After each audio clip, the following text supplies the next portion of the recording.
Bonsoir à tous. Je voudrais d'abord m'assurer que les correspondants à distance nous entendent correctement. Est-ce qu'ils peuvent me faire un oui de la main? Ils ont tous le son coupé. Oui.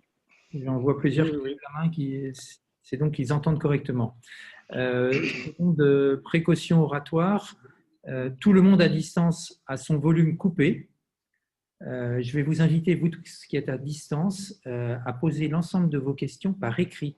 Il y a un petit outil conversationnel dans la barre du bas de Zoom. Vous y êtes sans doute habitués maintenant. Vous posez vos questions par écrit, nous les relayons à l'intervenant et vous les posez au fil de l'eau, comme si vous étiez dans la salle. Vous êtes actuellement 22 participants à distance, plus une grosse quinzaine dans la salle, et nous sommes ravis de vous accueillir. Donc, bienvenue. Il me revient de vous accueillir en tant qu'animateur de l'association XMP Entrepreneurs. Et je vous rappelle que cette association est une émanation conjointe des associations d'anciens élèves de l'X, des mines et des ponts, et que notre vocation en tant qu'association est de traiter de toutes les questions d'entrepreneuriat au service des anciens de nos écoles et par extension au service de toutes les âmes de bonne volonté qui veulent nous rejoindre, ou en tout cas qui sont préoccupées par le désir de devenir entrepreneurs. On me signale qu'on ne voit pas le bon écran. PowerPoint, il faut slide display pour voir. On voit la présentation présentateur, les planches sont plus petites. Tu règles ça si tu veux bien, pendant que je continue à parler. Voilà, merci de nous signaler. Merci Jérémy pour ton intervention. Bien, je vous rappelle donc XMP Entrepreneurs, au service des entrepreneurs parmi la communauté des anciens de nos écoles. Nous avons 3 chapelles, une chapelle création, une chapelle reprise et une chapelle développement. Ce soir, ce sont les créateurs qui nous ont amenés à choisir ce témoignage et le thème de cette soirée. Et dans chacun de ces 3 clubs, création, reprise et développement d'entreprise, nous proposons successivement des soirées thématiques comme ce soir, des formations, des accompagnements en groupe et des accompagnements individuels. Donc nous sommes au service des créateurs, des repreneurs, des développeurs pour des soirées générales comme aujourd'hui, des formations, des accompagnements individuels, des accompagnements en groupe. Voilà ce que nous faisons.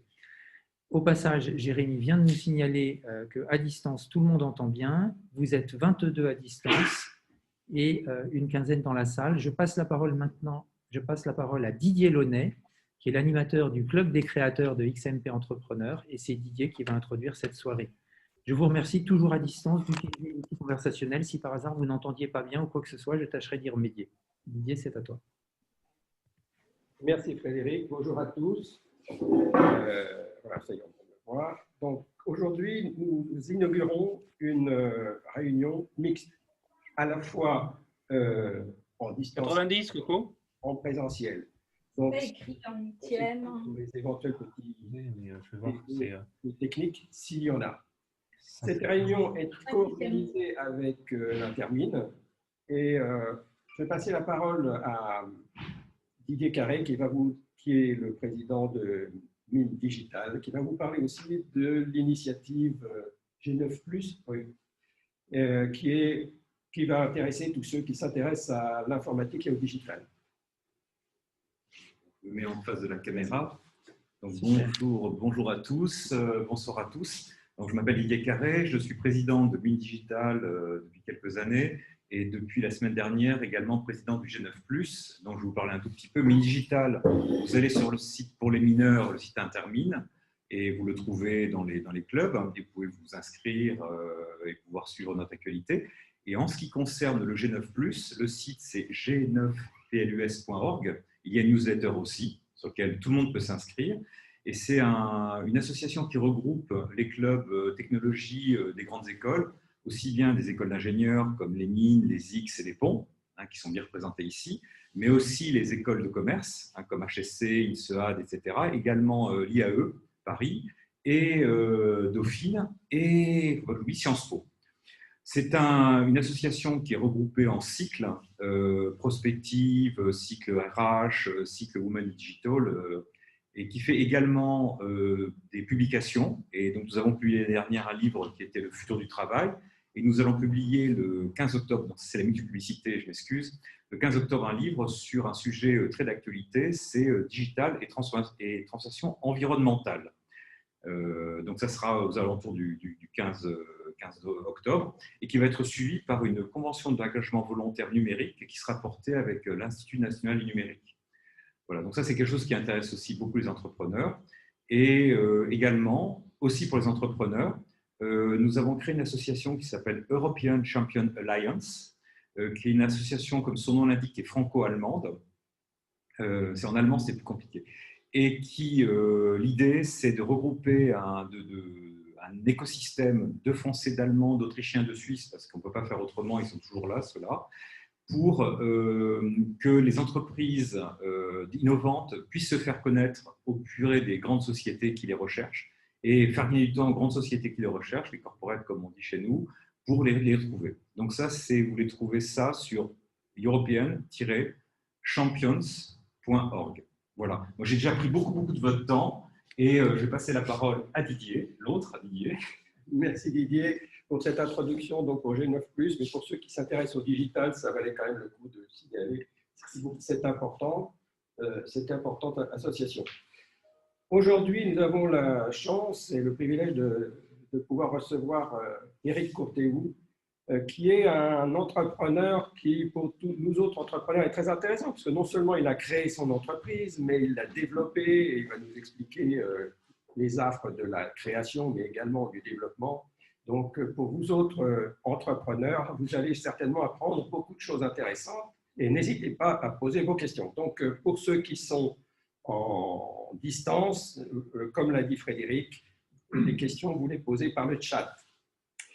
Éric est un mineur, ingénieur civil des mines 1974, et il va nous expliquer son expérience de la création et du développement de ACA.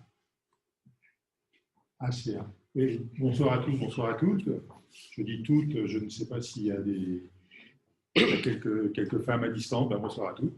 Donc je me présente effectivement, Éric Courthéou, École des Mines, 1974, ça commence à faire effectivement un bail. Donc écoutez, ce soir, je vais avoir le plaisir de vous présenter l'histoire de la société, enfin du groupe de sociétés que j'ai créé il y a maintenant un peu plus de 30 ans, puisque c'était en mai 89. Et donc j'ai prévu une présentation en 9 points. La technique a du mal à suivre, mais on va y arriver. Voilà. Donc, à 9 points, je voulais vous présenter effectivement le groupe aujourd'hui, qui nous sommes, où nous en sommes, vous faire un peu l'historique sur les 30 ans, passer rapidement, bien évidemment. Vous parler effectivement, comme dans toute entreprise, notre modèle a évolué au fil des ans. Donc, il y a eu 3 modèles économiques. Donc, vous dire effectivement ce qu'étaient ces modèles et pourquoi finalement nous avons été amenés à changer de modèle. J'ai prévu également de vous mettre en lumière quelques moments clés, des moments importants, des moments difficiles, des moments… voilà, donc j'ai fait quelques zooms sur quelques moments particuliers. On m'a demandé de parler du Covid, donc je vais vous parler effectivement de l'impact Covid et l'impact que ça peut avoir pour notre entreprise. Et ensuite, je voulais finir finalement pourquoi entreprendre, en tout cas moi, ma vision, pourquoi j'ai entrepris, et puis quelques facteurs clés de succès, qui fait qu'effectivement, pour que ça puisse réussir, je pense qu'il y a quelques éléments clés qu'il faut avoir en tête. Alors aujourd'hui, ACA, nous sommes un éditeur de logiciels. Nous sommes sur des marchés de niche, c'est-à-dire effectivement, on n'est pas du tout des concurrents de SAP, de Oracle, etc. Et aujourd'hui, nous avons 4 gammes de produits. Un produit qui s'appelle Easy, qui est un interpréteur comptable, c'est une drôle de bête entre tous les systèmes opérationnels et la comptabilité. Notre discours étant de dire arrêtez de vous embêter à vouloir faire de la comptabilité quand vous faites une gestion de stock, une gestion commerciale, etc. Envoyez les événements et la direction financière à un outil génial qui s'appelle Easy pour paramétrer ce qu'elle veut en faire en comptabilité, les comptes qu'elle veut débiter, qu'elle créditer, ce qu'elle veut faire en IT, qu'elle veut faire en contrôle de gestion. Un autre produit, Star, qui est un logiciel de gestion commerciale pour les groupes de presse. Donc, c'est tout ce qui est publicité, alors que ce soit le papier, le digital, etc. Un produit plus assurance qui s'appelle Assurex, qui est un logiciel de gestion essentiellement tourné sur les rentes, mais pas que. Donc, on gère effectivement pas mal de rentes. Donc, effectivement, certains d'entre vous reçoivent peut-être des rentes tous les mois. Il y a une grande probabilité que ça soit géré par notre outil. Et une dernière gamme de logiciels qui s'appelle Tethys Cash Solve, qui est tout ce qui est gestion de trésorerie, communication bancaire, etc. En réalité, nous avons développé ces logiciels, mais on les propose en service. C'est-à-dire qu'effectivement, nous sommes maintenant dans un mode SaaS, c'est-à-dire qu'effectivement, ce sont des abonnements. Et donc, on a autour de ça, effectivement, des services de paramétrage. C'est quand même des applications très métiers sur lesquelles il faut paramétrer pour que le client puisse s'en servir. On n'est pas dans du B2C, on est dans du B2B, c'est-à-dire qu'effectivement, il y a besoin de paramétrer au niveau de l'entreprise. Il faut former. Et puis ensuite, il y a tout ce qui est tierce maintenance applicative, c'est-à-dire effectivement répondre au niveau hotline à toutes les demandes que peuvent avoir nos clients. Alors aujourd'hui, on fait 13 millions d'euros de chiffre d'affaires. On a un résultat après impôt qui fait à peu près 10% du chiffre d'affaires. On a une trésorerie de 5,7 millions. Effectivement, vous verrez notre historique, mais effectivement, on a failli voir le bouillon à un moment donné, donc je suis très vigilant sur la trésorerie, peut-être même un peu trop. Hommes-femmes, on a un vrai souci dans le monde informatique, il y a très très peu de femmes, donc on est 70% des hommes et 30% de femmes. À un moment donné, on était 50-50 et on a beaucoup de mal à recruter des femmes, il y a très peu de candidats. Et puis, je vous ai mis, je dirais, la ventilation entre service client, R&D, commercial, etc. Donc, nous sommes une centaine de personnes à aujourd'hui. Alors, nos clients, on a à peu près 200 clients. On est à 50% dans le monde de l'assurance, mais on est un peu partout. Vous voyez, on est dans la banque, on est dans les services, on est dans l'industrie, on est dans les médias. Mais une grosse partie sur 50% dans l'assurance. Les 10 premiers clients, finalement, on est peu. Notre premier client fait 4% du chiffre d'affaires et les 20 premiers clients font 23% du chiffre d'affaires. Donc, effectivement, on n'est pas du tout dépendant d'un seul client. On a une répartition très intéressante au niveau des clients. On a également une récurrence du chiffre d'affaires. Alors, sur nos métiers, c'est très important. C'est effectivement, comme c'est par abonnement, finalement, c'est relativement facile maintenant. On a déjà 80% de notre chiffre d'affaires qui est déjà signé par nos clients. Et donc, on est effectivement bien mieux qu'en 2017. On était à plus de 60%. Et ce qui est également important, c'est ce qu'on appelle dans notre jargon le taux de churn, c'est-à-dire effectivement le taux de rétention, c'est-à-dire quel est le pourcentage de nos clients qui nous quittent sur une année en termes de chiffre d'affaires. On tourne autour de 1%. Ce qui est très faible dans la profession. La profession tourne parfois autour de 5 ou 10%. Donc, ça veut dire qu'on a des produits très métiers qui sont vraiment dans le cœur du système d'information de nos clients.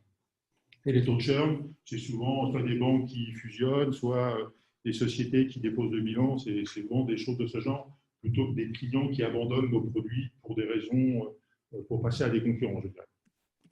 Alors, l'histoire des origines à ce jour, donc, je vais peut-être passer rapidement. Donc, on l'a créé en 1989, on était deux, donc avec mon associé Yvon Artaud qui a pris sa retraite maintenant il y a une dizaine d'années. Je reviendrai un petit peu effectivement comment s'est passé son départ en retraite et comment ça a été géré. On a en 2000 acheté un fonds de commerce qui s'appelait Octet, c'était un ERP pour PME qu'on a petit à petit abandonné puisque effectivement là on était concurrent avec Sage, avec SAP, avec plein de monde. Et donc, petit à petit, notre base s'est érodée. On a encore un client quand même qui utilise encore ce logiciel 20 ans après. Au début, on était vraiment dans le conseil, dans le fond des systèmes d'information et on faisait quelques développements spécifiques pour les clients. Et à partir de 2003, on s'est mis de plus en plus à développer des logiciels. Donc, on est devenu distributeur de SAP, c'est-à-dire qu'effectivement, à un moment donné, on avait une très grosse activité où on mettait SAP en place dans des PME, industrielles et également tout ce qui était chambre de commerce, etc. Donc, on a fait des acquisitions de fonds de commerce d'IBS pour effectivement renforcer nos équipes. On a acquis en 2011 une société qui s'appelait Data Exchanger qui complétait une de nos offres. En 2014, on a fait l'acquisition également d'un éditeur qui s'appelait Tethys, qui a complété notre offre. En 2018, on a également fait l'acquisition de ce qui s'appelle Cash Solve. Et puis, on a cédé notre activité SAP en 2015 pour se recentrer complètement sur l'édition de nos propres logiciels et ne plus être, je dirais, distributeur d'un logiciel comme SAP où c'était vraiment le pot de fer contre le pot de terre, hein, puisqu'effectivement, SAP est un énorme truc et nous, on avait beau être le plus gros distributeur en France, on ne faisait pas grand-chose sur leurs décisions stratégiques. Et puis, dernièrement, on vient de céder l'activité d'AG. Donc, vous voyez, effectivement, en 30 ans, des acquisitions de fonds de commerce, des acquisitions de sociétés, des reventes d'activités, effectivement, pour se recentrer petit à petit sur notre cœur de métier aujourd'hui, qui est effectivement des logiciels en mode SaaS sur lesquels on propose uniquement par abonnement. Alors, trois petits chromas, l'évolution de notre chiffre d'affaires, l'évolution de notre résultat PIS et le nombre de personnes. Donc, vous voyez, en 2002, on a vraiment failli boire le bouillon, hein, puisque effectivement, on a eu des années 2000, 2001, 2002 qui étaient extraordinaires, liées au passage à l'an 2000. Je ne sais pas si vous vous en souvenez, mais les informaticiens étaient intelligents. Donc, pour gagner de la place, les années, ils les codaient sur 2 chiffres. Donc, quand on est passé de 99 à 0, ça posait un vrai problème pour savoir effectivement. Donc, il a dû effectivement falloir revoir tous les systèmes d'information pour passer les dates sur 4 chiffres, enfin les années sur 4 chiffres. Et puis, il y a eu également le passage à l'euro. Donc, là, pareil, on a dû revoir pas mal de systèmes d'information pour traiter effectivement à la fois le franc et l'euro. Et ensuite, du coup, tous les budgets informatiques à partir de 2002-2003 se sont un peu resserrés puisqu'effectivement, ils avaient dépensé tellement d'argent. Et nous, on a eu effectivement un gros souci. Voilà. Je vous raconterai comment on s'en est sorti. Et puis le nombre de personnes, donc on était monté à 140 personnes et aujourd'hui, en 2020, on est 100 personnes. Effectivement, en revendant l'activité SAP, il y avait la moitié du personnel qui était sur cette activité-là. Donc vous voyez une société qui a vécu en 30 ans pas mal de... Enfin, on se sent beaucoup mieux actuellement, effectivement, depuis 2012. On voit effectivement un résultat PRS au-delà d'1 million d'euros, donc on est quand même beaucoup plus serein et je dors très très bien. Alors, les 3 modèles économiques successifs, c'est intéressant d'en parler, puisque effectivement, pourquoi on a dû changer de modèle. Alors, au début, on était de 89 à 2003, on était des conseils et une SS2I, c'est-à-dire qu'effectivement, on faisait des schémas directeurs informatiques pour des grands groupes, on faisait des cahiers des charges pour développer, et puis derrière, on développait effectivement des applications spécifiques. C'était intéressant intellectuellement, puisqu'à chaque fois, on découvrait des nouveaux sujets, des nouveaux métiers, des nouvelles façons de le traiter, des nouveaux process. Mais par contre, difficile de développer des services récurrents. C'est-à-dire qu'effectivement, une fois que vous aviez développé pendant 2 ans une superbe application pour un client, le service informatique du client le prenait en main, puis vous aviez un petit peu de maintenance et puis ensuite plus grand-chose. Donc finalement, très très peu de récurrents. Et ce qui fait qu'en 2003, effectivement, on a vraiment eu un gros souci.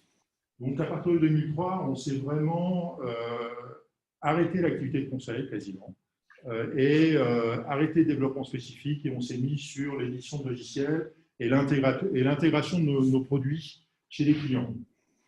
Donc, effectivement, ça nous a permis de développer un chiffre d'affaires récurrent, puisqu'effectivement, quand on vendait 100 licences, on proposait 20 de maintenance tous les ans. Donc, effectivement, le client qui voulait, tous les clients en B2B prennent de la maintenance, puisqu'effectivement, la réglementation évolue, techniquement, les systèmes évoluent, l'operating system évolue, donc ils sont obligés de prendre une maintenance autour des logiciels pour qu'effectivement, ça continue à être effectif.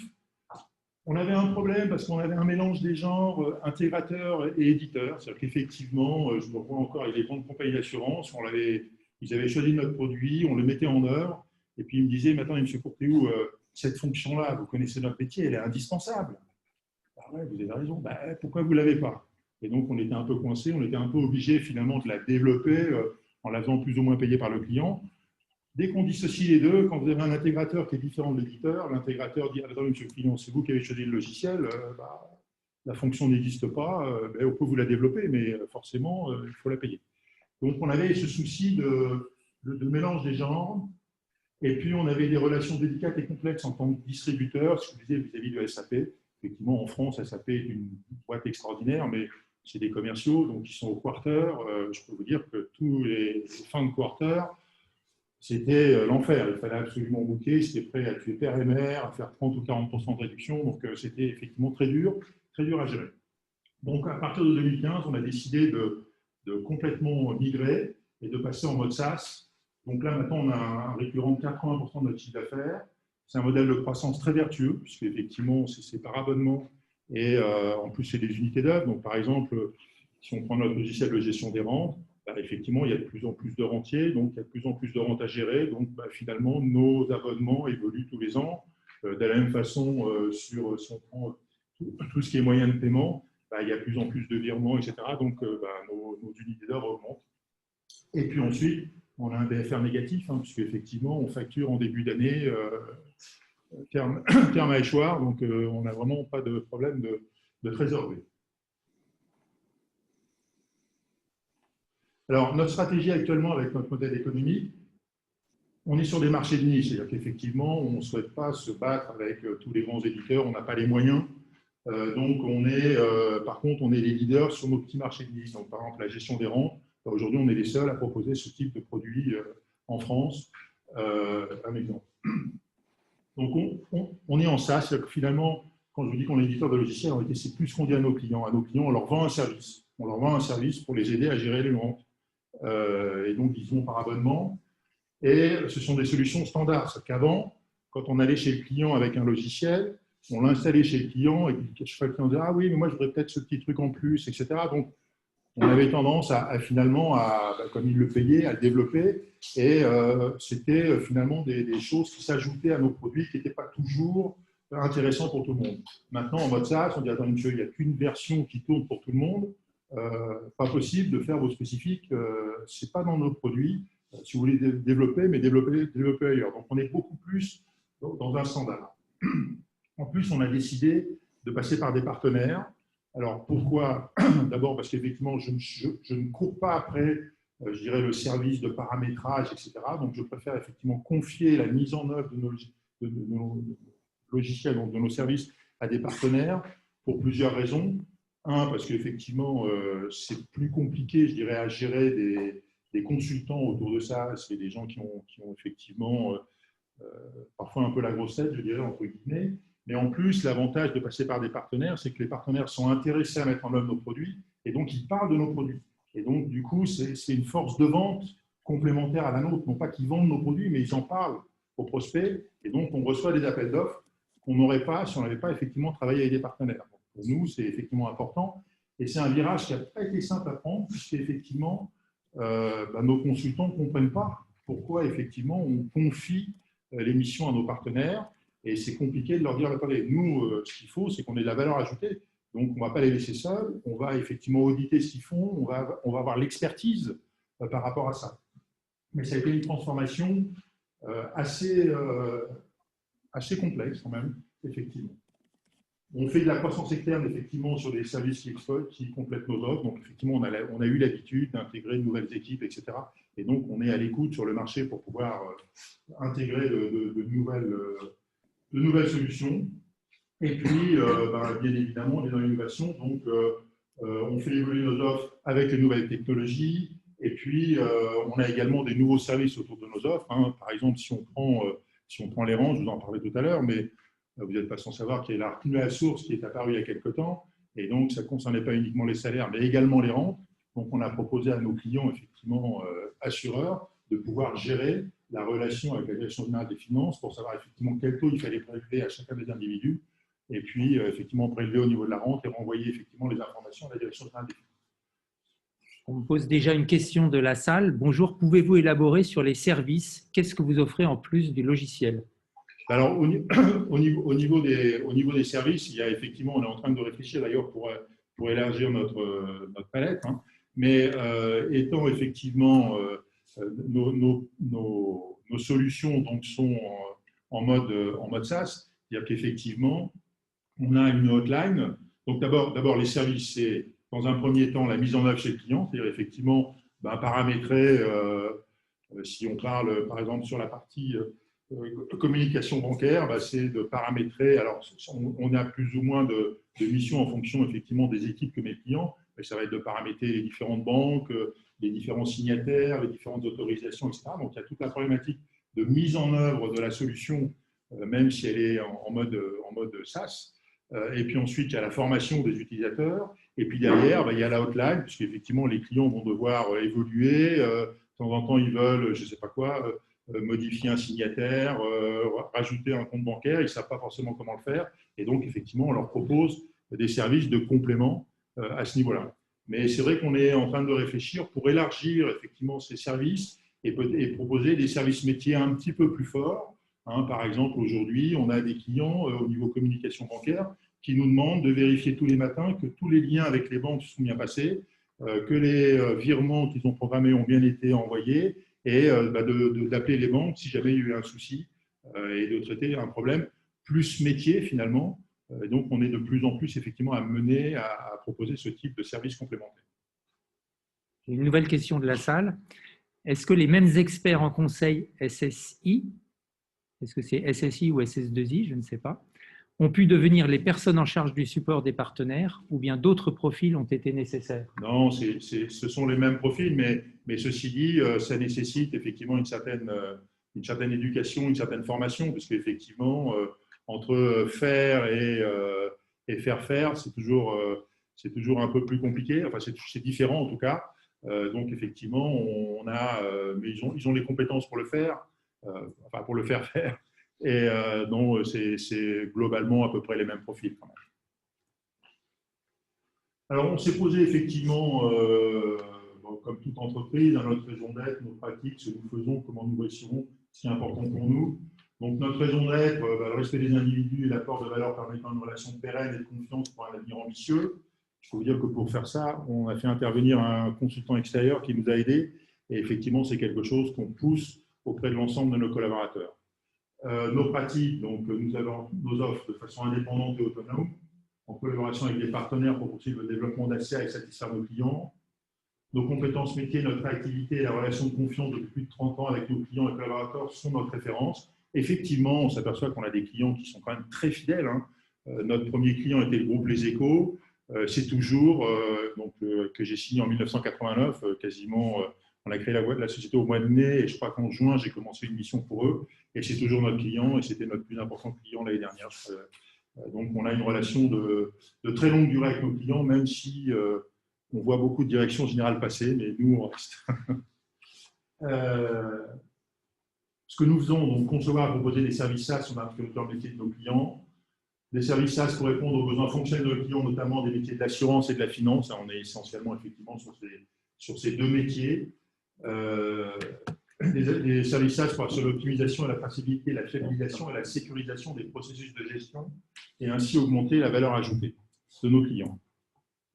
Comment nous réussirons? Donc, il faut finaliser la transformation en mode SaaS. C'est qu'effectivement, c'est un virage qu'on a pris il y a 3 ans, mais on a encore, je crois, sur nos 200 clients, il y en a encore 50 clients qui ne sont pas encore passés en mode SaaS, qui sont encore en mode on-premise. Et donc, on est en train de les basculer petit à petit, ce qui n'est pas simple, surtout chez les assureurs qui considèrent qu'effectivement, leur informatique est un capital important et ne voient pas toujours d'un bon œil tout à coup passer ça en OPEX et plutôt qu'en CAPEX finalement. Et en plus, ça leur pose un problème puisqu'effectivement, au niveau des fonds propres, maintenant, ils peuvent intégrer les CAPEX informatiques dans les fonds propres. Et donc, le fait de passer en OPEX, ça ne les change pas toujours. D'ailleurs, vous avez une question de la salle à ce sujet. On vous demande comment avez-vous géré le passage en mode SaaS d'un point de vue cash trésor? Est-ce que vous vendiez une licence perpétuelle avant? Alors, avant, effectivement, on vendait une licence perpétuelle et globalement, on facturait entre 18% et 20% de maintenance. Alors, la licence perpétuelle, ceci dit, oui, alors pas au début, parce qu'au début, dans les premiers temps, les licences qu'on vendait, elles étaient limitées à 30 ans. Et effectivement, il y a 2 ou 3 ans, il y a certains clients qu'on a été revoir pour dire « Monsieur le client, je suis navré, mais il va falloir repayer. » Donc, ça n'a pas été toujours vu d'un bon oeil, mais enfin bon, on s'est arrangé commercialement avec eux. Donc, effectivement, alors comme ce changement, effectivement, c'est un vrai problème de trésorerie souvent pour les éditeurs. Quand vous passez d'un mode on-premise, c'est-à-dire vous vendez 100 une licence, donc vous avez 100 le jour où vous vendez. Maintenant, quand vous passez en mode SaaS, vous n'avez rien quand vous vendez, et puis vous avez 30 ou 40 tous les ans, à peu près. Donc, il y a un gros trou de trésorerie qui peut se passer. Nous, on a eu de la chance, c'est-à-dire qu'effectivement, on avait une trésorerie relativement importante. Et en plus, on avait fait l'acquisition, tout à l'heure, dans ce que je vais présenter, de ce qui s'appelle Tétis, qui était déjà passé en mode SaaS. Donc, du coup, ça nous a un petit peu aidé. Et donc, on n'a pas eu on n'a eu aucune difficulté financière. On n'a pas dû faire financer, parce qu'effectivement, il y a des idées souvent au niveau des banques. Hein. Quand vous arrivez effectivement avec un contrat qui est ferme sur 3 ans, vous pouvez vous faire financer ce contrat. Mais on n'a pas eu besoin de le faire, c'est qu'effectivement, on avait la trésorerie suffisante pour passer ce. Donc, ce qui est important pour nous, hein, c'est le respect des individus, l'apport de valeur permettant une relation pérenne et de confiance pour un avenir ambitieux. Effectivement, on est conscient que nos collaborateurs sont quand même notre matière première et on est très, très vigilant avec eux et on essaye de les coucouner autant que faire se peut. Alors, je vais vous passer quelques moments clés, donc revenir sur la création de l'entreprise, comment ça s'est passé. Je voulais vous parler d'un projet qui a été très important pour nous en début, le projet UAP. Premier litige client, c'est toujours intéressant d'en parler, de voir effectivement comment ça s'est passé. Crise 2002-2003, donc hein, je vous en ai parlé, vous avez vu effectivement le grand trou, comment ça s'est passé. Le départ en retraite d'Yvon, mon associé fondateur, et puis la montée au capital de la jeune génération, enfin, à force de dire jeune, ils ont 51 et 52 ans. Bon. On a eu un problème d'action en concurrence déloyale d'un de nos collaborateurs, donc je vais vous dire un peu comment c'est passé. On a eu avec SAP, on s'est mis très rapidement, enfin très tôt, sur une offre que propose toujours d'ailleurs SAP, qui s'appelle SAP Business by Design, et je vais vous raconter un petit peu les affres que nous avons vécues. Et puis je vais vous parler également d'un des derniers modules qu'on a mis en œuvre, qui est la brique fiscale Passero, donc pour tout ce qui est retenu à la source. C'est intéressant de voir effectivement la prise de décision et tous les problèmes qu'on a pu avoir autour de ça.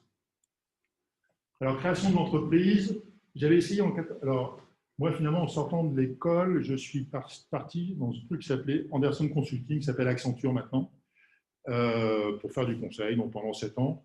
Et puis, au bout de 7 ans, ça marchait plutôt bien et je me suis rendu compte qu'il fallait commencer à devenir un peu plus politique, hein, parce que la règle, c'est up or out.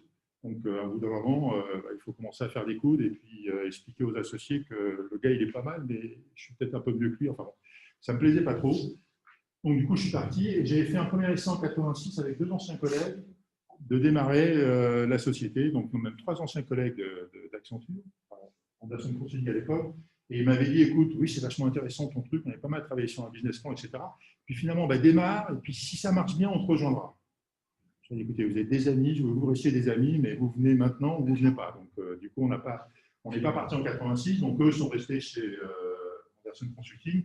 Bon, il y en a un qui est devenu président France d'Accenture, l'autre vice-président, donc ils n'ont pas démérité. Hein. Alors, par contre, en 89, date de la création de la société, comment ça s'est passé? À ce moment-là, je suis dans un cabinet d'audit pour développer l'activité conseil et le cabinet, c'était un peu compliqué parce que développer du conseil dans un cabinet d'audit, on ne fait pas le même métier. Donc, quand je revenais avec la mise en place d'une échelon de production dans un groupe industriel où on partait au forfait pour plusieurs millions de francs à l'époque, les associés d'audit me disaient, attends, mais et si on y passe 2 fois plus de jours que prévu, qu'est-ce qui se passe? Je dis, on n'est pas bien. Il va falloir que j'explique que ce n'est pas de notre faute, que c'est la faute du client, parce qu'il y a des trucs qu'ils n'avaient pas dit lors de la peur. Donc, c'était compliqué. Ils ne sentaient pas notre métier. C'était compliqué. Donc, j'ai décidé, effectivement, ils se sont fait racheter par Deloitte, et à ce moment-là, j'ai décidé, effectivement, de prendre des distances. Et à ce moment-là, j'ai créé la société.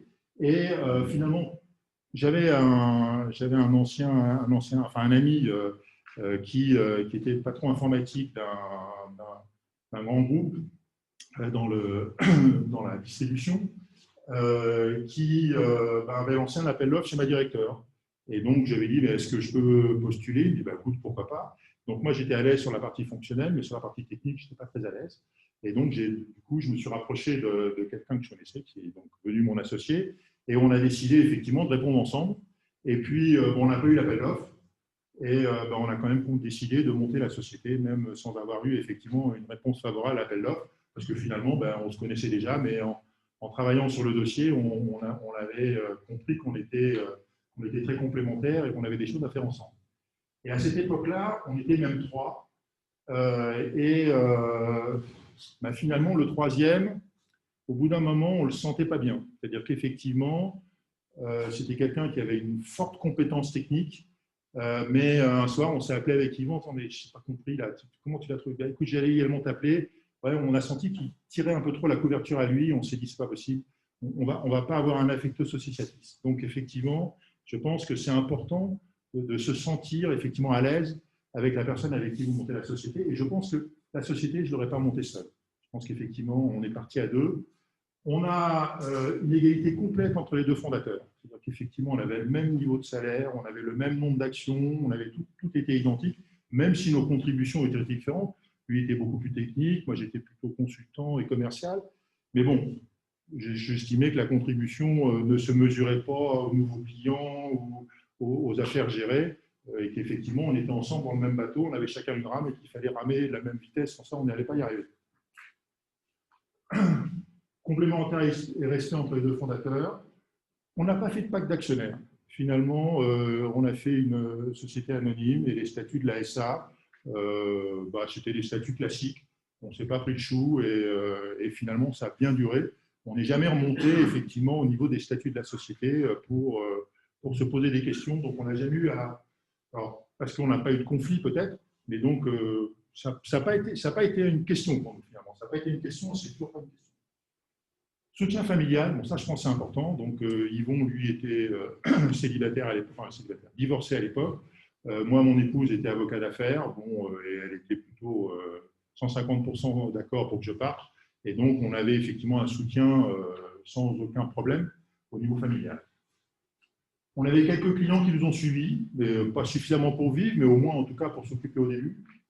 Pas besoin de capitaux. Alors effectivement, on était une société de conseil à l'époque.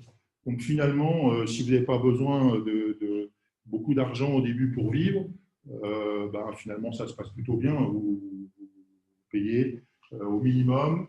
Donc on était vraiment à un coût à minima en termes de bureau, en termes de salaire. On était dans mon salon et puis au début on ne s'est pas payé. Puis voilà, puis petit à petit l'argent était rentré, on a commencé à se payer. Donc voilà, donc ça s'est vraiment passé sans aucun problème. Et je pense qu'effectivement, si je peux retenir quelque chose, c'est qu'effectivement il faut vraiment raisonner collectif dès le début. En tout cas, c'est mon expérience. Juste une question complémentaire à te poser. Est-ce que ton expérience antérieure à la création était très importante pour créer ta société ou bien finalement, ce n'était pas si important que ça? J'y reviendrai dans un truc des facteurs clés de succès. Je ne sais pas bien répondre à cette question. C'est-à-dire qu'effectivement, quand je vois de jeunes ingénieurs qui sortent de l'école et qui montent tout de suite leur société, je trouve qu'il y a un élan extraordinaire, mais à chaque fois, je me dis, mince, ils ne savent pas comment marche l'entreprise, qui vont être leurs clients, enfin, en B2B en tout cas. Ils ne connaissent pas finalement qu'est-ce que c'est qu'un acheteur, et à chaque fois, je suis un petit peu... J'ai du mal à répondre à cette question. Moi, effectivement, j'estime que ça peut beaucoup aider, et je pense que je ne serais pas parti directement en sortant de l'école à créer une société. Maintenant... c'est compliqué parce que quand tu as un tel enthousiasme, enfin, en tout cas dans ces métiers d'informatique, je pense qu'il faut un peu connaître quand même l'entreprise, en tout cas en B2B. Maintenant, effectivement, voilà, c'est mon expérience. Et j'avoue que je suis toujours très embêté quand je vois des jeunes qui partent directement. Mais j'ose pas leur dire parce que ça fait vieux couteau, de leur dire, mais attendez, peut-être une première expérience pour voir comment marche une entreprise, c'est peut-être pas inintéressant. Alors, on a fait un très gros projet à l'UAP à l'époque, qui a été repris par AXA, qui était tous les règlements de soins de santé. C'est un projet qui s'appelle Pégase, qui tourne toujours, d'ailleurs, ils utilisent toujours le logiciel. Donc, ça a été un truc qui a été très important pour nous. On avait 12 personnes à temps plein. Ça représentait 60% de notre chiffre d'affaires. Je peux vous dire qu'on a signé le contrat et puis un mois après, le patron informatique de l'UAP m'a convoqué. Il m'a dit, Monsieur Courthéou, je n'avais pas réalisé que le contrat représentait plus de 50% de votre chiffre d'affaires. Si je l'avais su avant, on n'aurait jamais signé avec vous. Bon, ouf. Donc, c'était une mission en régie. Heureusement, parce que dans des grands groupes comme cela, je me revois effectivement avec des tas de demandes où je leur disais, attendez, oui, effectivement, je pense que ce cas-là peut arriver, mais est-ce que vous avez regardé combien de fois ça vous arrive? Parce que si ça vous arrive une fois par an, autant le gérer à la main, plutôt que de développer 40 jours d'informatique. Et j'étais incapable de me répondre. Il disait, on a tellement de gros volumes, on ne sait pas combien de fois ça va nous arriver, mais allez, il faut le développer. Donc au début, j'étais prêt à partir au forfait. Je me suis dit, ben, heureusement qu'on a négocié en régie parce qu'on n'aurait jamais pu suivre. Il y avait tellement d'évolutions, tellement de demandes complémentaires, etc. Donc c'était une super mission, ça s'est bien passé, le client était très satisfait, mais finalement, ça a été une mission sans lendemain. Donc effectivement, parce qu'en plus, on était parti d'un de nos logiciels, et ils nous ont fait tellement faire de modifications dans le logiciel qu'ils ont voulu en avoir la propriété. C'est-à-dire qu'ils n'ont pas voulu, moi je voulais en garder la propriété et puis dire, attendez, on fait évoluer le logiciel, on va l'enrichir, puis sous-entendu, on va le proposer à vos camarades. Eux, ils ont considéré que ce n'était pas question, qu'effectivement, c'était un avantage concurrentiel important par rapport aux autres, ils ne voulaient absolument pas le voir sur le marché. Donc en plus, du coup, on ne pouvait même pas proposer de maintenance ni rien. Donc voilà, donc ça a été un beau projet, mais ça sera à refaire, je serai plus vigilant sur les lendemains quand même. Premier litige client. Alors, 93-94, compagnie d'assurance qui nous appelle et qui nous dit, voilà, je crois que c'était en juin, on lance un nouveau produit d'assurance en janvier, donc dans 6 mois, et on n'a pas de système pour le gérer, donc il faut, est-ce que vous pouvez faire quelque chose pour nous? Donc nous, on avait un logiciel de gestion d'assurance, donc effectivement, on dit, bah oui, on peut faire quelque chose. Donc on a développé une solution pour eux. On a respecté le délai, c'est-à-dire qu'effectivement, on a démarré au 1er janvier, le truc n'était pas complètement terminé, c'est-à-dire qu'il y avait encore effectivement quelques développements complémentaires à faire, mais on était d'accord avec le client. Et puis, finalement, leur produit n'a pas fonctionné. C'est-à-dire qu'effectivement, il y a eu un échec sur le marché de leur produit d'assurance. Et tout à coup, le patron informatique, globalement, a voulu nous faire porter le chapeau en disant, mais finalement, si on a un échec, c'est parce que votre outil n'est pas suffisamment performant. Et puis voilà, donc ils n'ont pas voulu nous payer le solde de nos factures. Et donc nous, on ne pas laissé faire. Donc on a été au contentieux. Et puis là-dessus, leur avocat a commencé à dire, ah mais tiens, il y a un truc qui est génial. Finalement, c'est la perte de chance. Si notre logiciel avait fonctionné, on aurait gagné tant. Donc si le produit d'assurance avait fonctionné, on aurait gagné tant. Donc comme le logiciel n'était pas bon, on n'a pas pu gagner tant, donc c'est une perte de chance. Donc, on va alors finalement, dans les dommages et intérêts, ils nous réclamaient, c'était 4 ou 5 fois notre chiffre d'affaires. Donc, très grosse angoisse. Moi, alors c'est mon épouse qui nous défendait. Moi, je dis dans mon épouse, mais attends, qu'est-ce qu'on fait là? Peut-être qu'on a intérêt quand même, nos nouveaux clients, à les mettre sur une nouvelle structure, parce qu'on a quand même un risque systémique sur la société. Mais non, t'inquiète pas, de toute façon, ils n'y arriveront jamais. Donc, c'était une vraie période difficile à vivre, où finalement il y a eu des expertises. Alors là, l'expertise dans le domaine informatique, je ne sais pas si vous en avez déjà vécu, mais c'est intéressant parce qu'il n'y a que l'écrit qui compte. Alors quand vous avez marqué objet, mais non, je voulais dire objectif, mais ce n'est pas la même chose. Objet, objectif, ce n'est pas la même chose. Donc c'est une étude de texte où je peux vous dire qu'effectivement, tout ce qui est écrit, même en avant-vente par un commercial, c'est repris par l'expert et c'est analysé à la loupe. Donc voilà. Donc, finalement, ça s'est plutôt bien passé pour nous, in fine. Le client nous a payé ce qu'il nous devait, plus les frais d'expertise, etc. Mais ça a quand même été assez chaud comme expérience. Alors, crise 2002-2003, donc c'est un peu ce que je vous ai dit tout à l'heure. Hein, donc, 99 à 2001, très grosses années, passage à l'an 2000, passage à l'euro. Et puis en plus, on avait effectivement fait des gros investissements sur une application de gestion de contrat d'assurance. Fin 2001, on faisait 12 millions d'euros et on avait 130 personnes. Et 2002, réduction drastique d'investissement chez les assureurs, plus de projets. Donc on est passé de 12 millions à 7,8 millions de chiffre d'affaires et perte de 4 millions d'euros. Donc effectivement, on avait immobilisé une partie de nos investissements de logiciels. Donc maintenant, je n'immobilise plus aucun, je passe tout en charge dans l'année, c'est-à-dire tous les développements informatiques qu'on peut faire, même si sur le logiciel, je les passe. Je gère comme un vraiment bon père de famille, un grand-père de famille. Je les passe tous en exploitation dans l'année et je n'immobilise plus rien. Donc, on s'est mis sous mandataire ad hoc. Hein, effectivement, donc le mandataire ad hoc, c'est vous allez voir le tribunal en disant écoutez, on a des difficultés, est-ce que vous pouvez nous aider? Donc, c'est effectivement une façon un peu de se préserver, parce qu'effectivement, ensuite, derrière, on ne peut pas vous reprocher de ne pas avoir déposé de bilan, hein, puisqu'effectivement, vous avez averti le tribunal.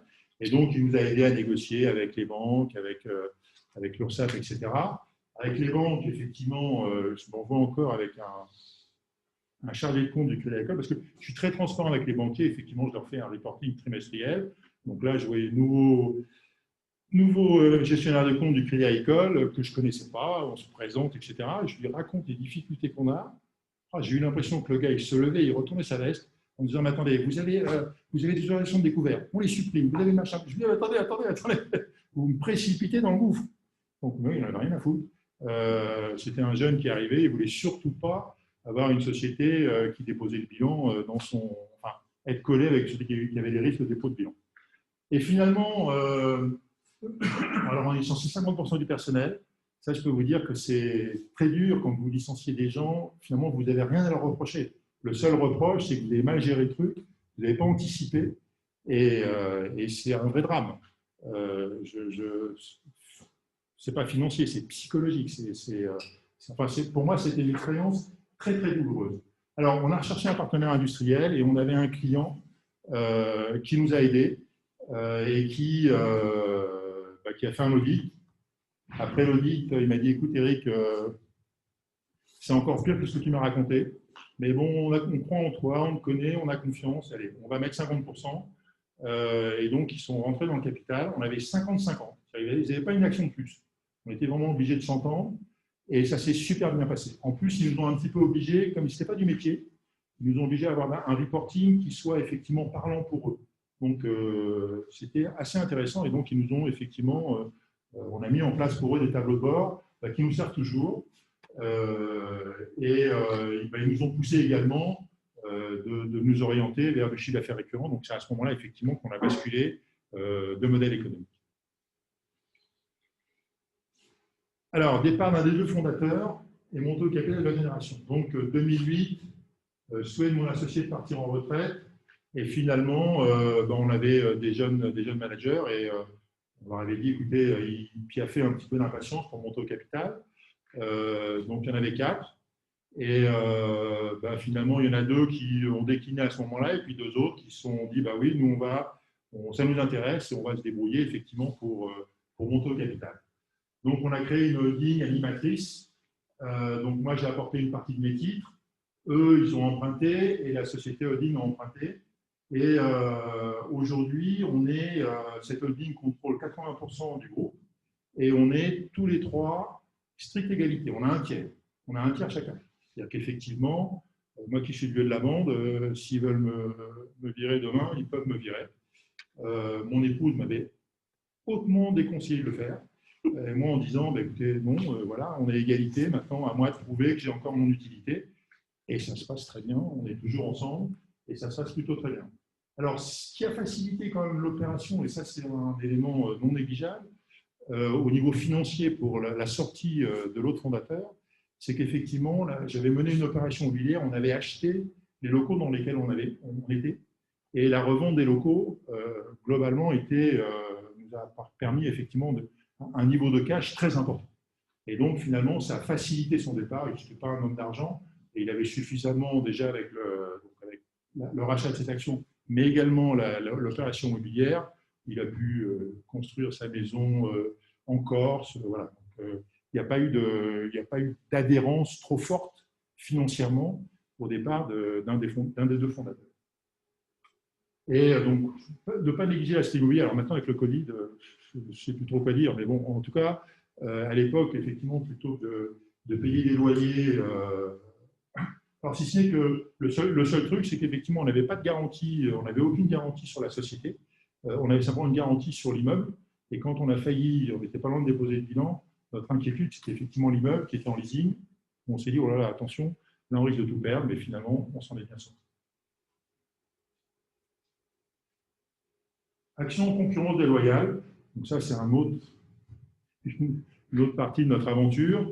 En 2004, on a mis en place un centre de TMA, donc de tierce maintenance applicative pour les clients SAP. On était le plus gros centre de TMA en France, hors SAP. On gérait, je ne sais plus combien, une soixantaine de clients, je crois. En 2007, ça générait quand même 3 millions d'euros de chiffre d'affaires. Et en 2007, le manager qui s'occupait de cette activité est parti. Mais il n'est pas parti seul. Alors, au début, il m'a dit, oui, je m'en vais, je vais monter une pizzeria, j'en ai marre de l'informatique, etc. C'était pas passé vraiment comme ça, puisqu'effectivement, il a débauché 6 des 9 personnes du centre de support. et il est parti avec 17 des 21 clients pour un chiffre d'affaires d'1,8 million. Il y avait 21 clients, j'ai dit tout à l'heure. Donc, que fait-on? Donc là, on a intenté un procès en concurrence déloyale, ce qui n'est pas simple, parce qu'effectivement, il faut vraiment montrer qu'il y a une concurrence déloyale, etc. Donc, on avait mandaté un détective privé, parce qu'en plus, ils se planquaient, on ne savait pas où était leur bureau, donc il y a un détective privé qui a suivi les anciens collaborateurs pour savoir où ils allaient travailler. On a fait une saisie arrêt dans les locaux de la personne pour aller sur son ordinateur et pouvoir montrer qu'effectivement, il proposait à ses clients des lettres types de dénonciation à nous envoyer, etc., etc. Donc, on a réussi effectivement à montrer qu'il y avait effectivement une concurrence déloyale. Et il a quand même été condamné à 830 000 € en mars 2012. Donc, c'était quelques années après, mais enfin voilà. Donc, c'était une période également un petit peu pas inintéressante. Autre moment clé, SAP Business by Design. Donc, c'est en 2011, SAP ressort une nouvelle offre pour les toutes petites entreprises qui s'appelle SAP Business by Design, qui existe toujours. Mais en tout cas, en 2011, on s'est aperçu que la solution elle était quand même pas sèche, sans flou. Donc, nous, comme on était leur premier distributeur en France, on s'y est mis naturellement en disant bah oui, ça nous intéresse, même si on n'intervenait pas sur les petites sociétés à ce niveau-là, on s'est dit on va s'y mettre. Donc, on a envoyé 2 consultants en Allemagne, on a embauché un commercial, on a fait des opérations marketing, on a signé 3 clients. Alors là, par contre, ça a été la grande catastrophe. Le produit était vraiment pas sec. Pour donner un ordre de grandeur, quand ils faisaient donc il y avait des douchettes pour faire les inventaires, il fallait qu'ils soient 2, il qu'il y en a un qui tienne la douchette et puis l'autre qui soit sur l'écran pour bien mettre le curseur au bon endroit sur le bon article dans le bon endroit. Donc j'avais des lettres incendiaires de clients en disant monsieur ça marche pas. Je les renvoyais à SAP et SAP dit ouais non mais il faut proposer de la formation à ton client. Donc on a quand même pas mal investi. Bon, finalement on l'a abandonné. Bon, c'est une expérience, effectivement, il faut savoir investir et puis il faut savoir s'arrêter au bout d'un moment. Maintenant, c'est une opération, maintenant, c'est un logiciel qui fonctionne, qui est à la satisfaction des clients, mais ils l'ont réécrit en grande partie, compte tenu effectivement des problèmes de jeunesse qu'avait le produit. Truc fiscal, alors ça, c'est effectivement un des derniers sujets assez intéressants. Donc, c'est la retenue à la source, effectivement. Comment nous, on l'a vécu? Donc, le sujet propose aux assureurs une solution pour gérer la retenue à la source lors du versement des rentes aux bénéficiaires. Donc, il y a eu une annonce du gouvernement pour la mise en œuvre qui était initialement prévue au 1er janvier 2018, puis repoussée au 1er janvier 2019. Donc, nous, ça a commencé, enfin, c'était quand même un investissement non négligeable, entre 800 000 et 1 million d'euros. Donc, on a pris la décision en 2017, parce qu'il fallait quand même qu'on soit prêt le jour où ça allait sortir, sans ça. Et puis, alors là, les incertitudes. L'élection présidentielle 2017, je ne sais pas si vous vous souvenez, il y en a un qui s'appelait Fillon, il était en tête des sondages, et il avait dit non, moi, la retenue à la source, jamais de mon vivant. Regarde, qu'est-ce qu'on fait? Continuons quand même, parce qu'un de ces 4, on va quand même devoir y arriver. Septembre 2018, je ne sais pas si vous vous souvenez, Macron qui émet des doutes sur le dispositif et qui demande à la Martin de rassurer. Alors en 2018, on avait signé 12 contrats avec des assureurs, on avait déjà mis en place chez les assureurs, on avait facturé, ils avaient en partie payé, on s'est dit mince, si effectivement ce truc-là ne démarre pas, qu'est-ce qu'on fait? Contractuellement, on n'avait ni eux ni nous n'avions prévu que ça puisse s'arrêter.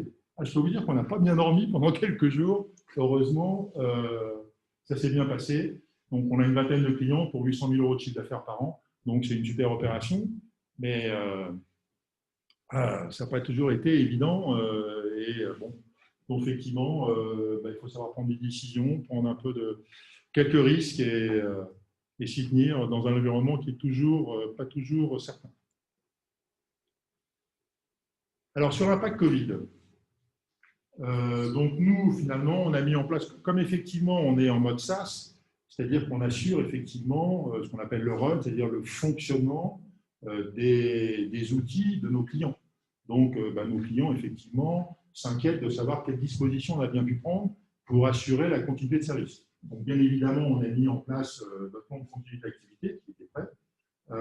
Donc, on a mis en télétravail les personnels très critiques avant le confinement, en disant attention, il y a un risque. Donc, ceux-là, ils sont critiques au sens du fonctionnement. Alors, on a eu des tas de débats avec le comité d'entreprise, enfin le CSE, qui nous disait mais pourquoi il n'y a qu'eux qui sont critiques? Bon, attendez, vous êtes tous critiques, vous êtes tous importants, mais ceux-là, s'ils S'ils sont incapables de travailler, on n'assure plus le service auprès de nos clients, donc c'est vraiment des ressources critiques.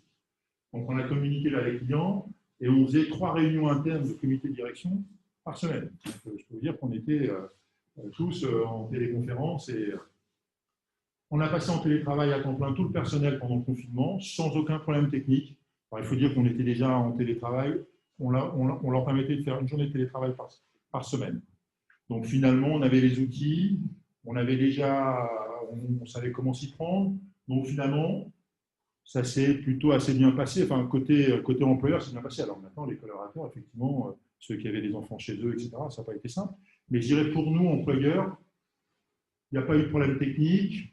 On faisait des réunions mensuelles avec tout le personnel pour les rassurer sur effectivement le fait qu'on continuait à avoir des clients, le fait qu'on avait la trésorerie, le fait qu'il n'y avait pas de chômage partiel, le fait, etc., etc. Donc pour rassurer, un gros travail pour rassurer les collaborateurs, parce qu'il y avait quand même une crainte, enfin, ils étaient quand même tous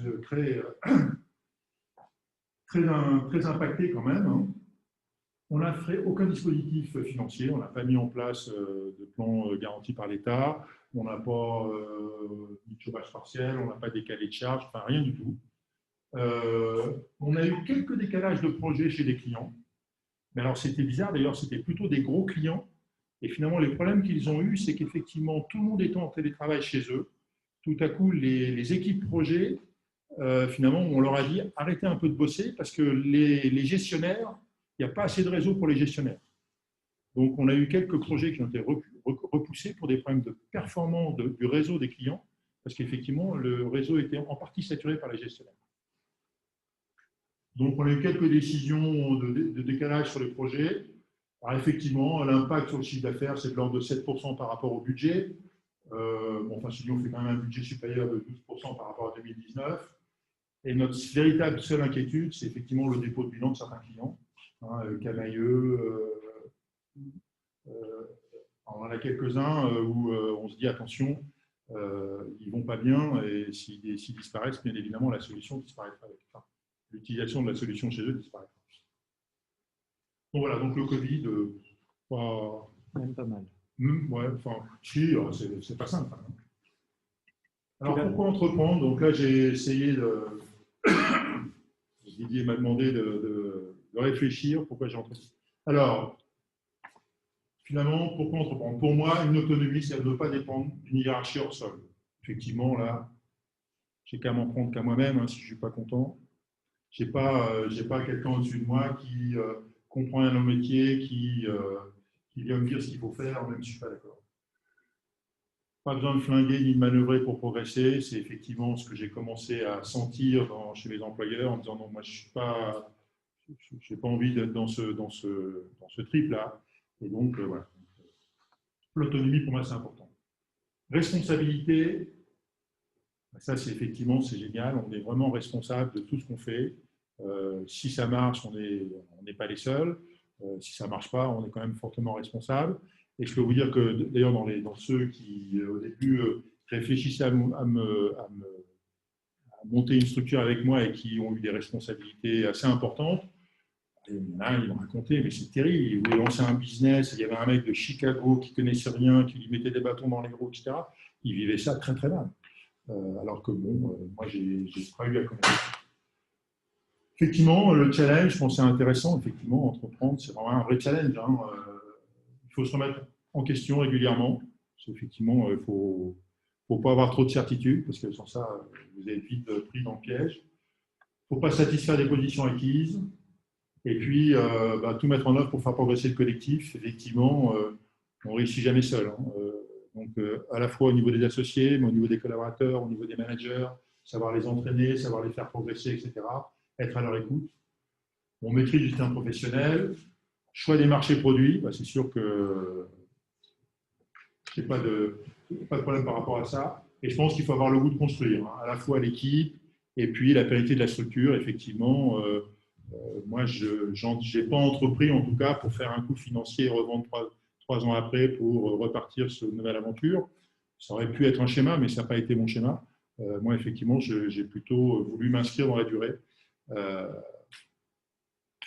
Voilà ce que je peux vous dire sur ma petite mais longue expérience Une auditrice nous pose une question, c'est d'ailleurs Claire Perrin que je remercie parce qu'elle a posé 3 des 4 questions posées jusqu'à maintenant.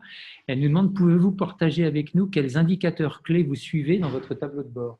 Alors nous, on a un tableau de bord bien évidemment financier où je vais jusque le résultat après IS, parce qu'effectivement, les bits, etc. Mais enfin, moi, ce qui m'intéresse, c'est in fine ce qui va rester dans la société.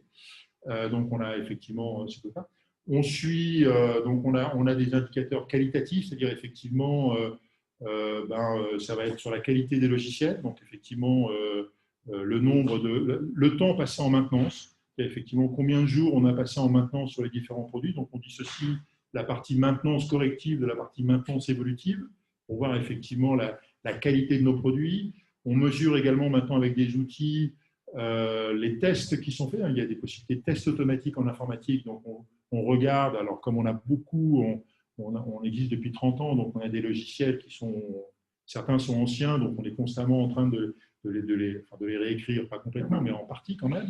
Donc, on a des outils pour effectivement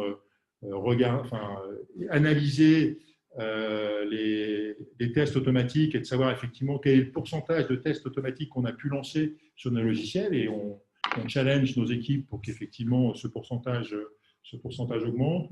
Ensuite, on a le turnover, on a le churn, on a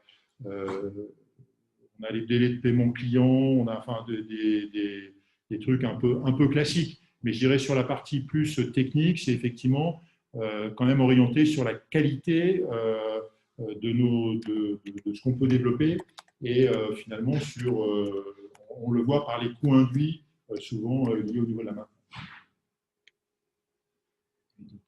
Oui, une autre question posée par Guillaume qui est à distance et qui nous demande développement international. Est-ce que vous y avez pensé? Alors, développement international, on est très français, donc on ne parle pas bien anglais. Donc déjà, c'est pas facile. Je peux vous dire que quand j'ai négocié la vente de l'activité SAP à des Allemands, tout ça en anglais, je m'en souviens encore, et aussi, je pense.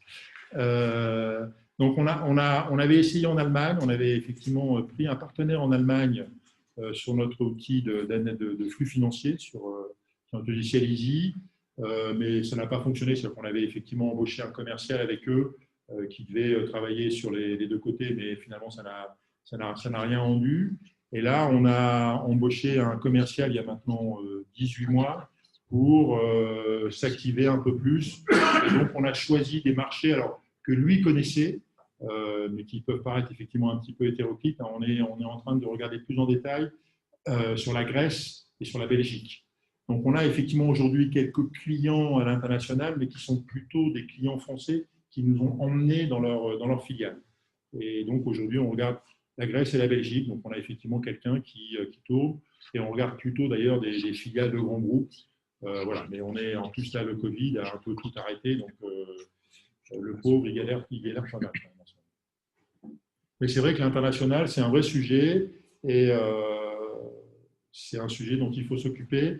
Et on est un peu à la croisée des chemins, c'est-à-dire qu'on pense qu'effectivement, il faut certainement, si on veut le faire une grosse acquisition à l'international, si on veut pouvoir s'en sortir. Mais aujourd'hui, on n'a pas de cible. Et voilà.